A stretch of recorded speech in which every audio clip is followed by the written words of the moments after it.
taong 2023 nang madumina ng ating Gilas Girls Under 16 ang FIBA Under 16 Women's Asian Championship sa Division B.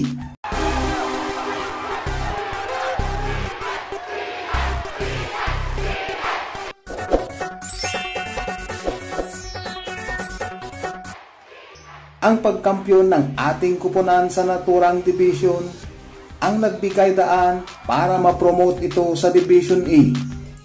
Ang division na kinabibilangan ng mga malalakas at tiganting kupunan tulad ng Australia, Japan, China at New Zealand. The Gilas girls swept their group stage at the FIBA Under 16 Women's Asia Championship after a big win over Jordan.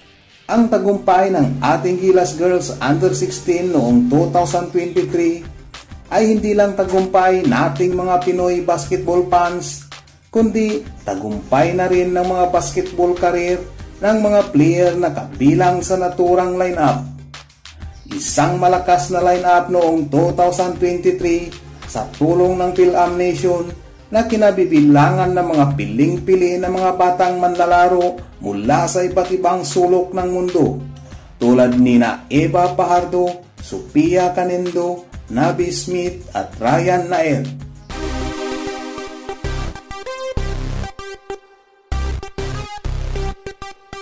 At ngayon nga sa taong 2025 sa nalalapit na mga laban ng ating Gilas Girls Under 16, ang ating pamunuan sa tulong ng head coach na si Julie Amos at program director na si Pat Aquino ng Gilas Women's National Team ay muling maghahanap ng mga batang player na may angking galing at karapat-dapat na mapasama sa bubuing lineup.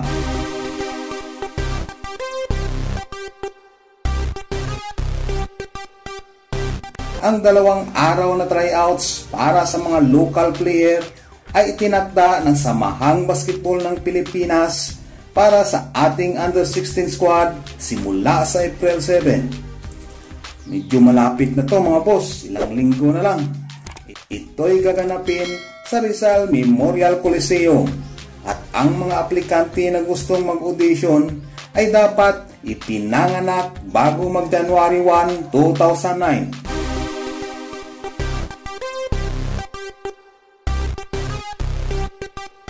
Ayon sa isang interview kay Program Director Pat Aquino, excited na nga daw siya para sa mga bagong batch ng mga batang players na mabubuo para sa ating Under 16 squad.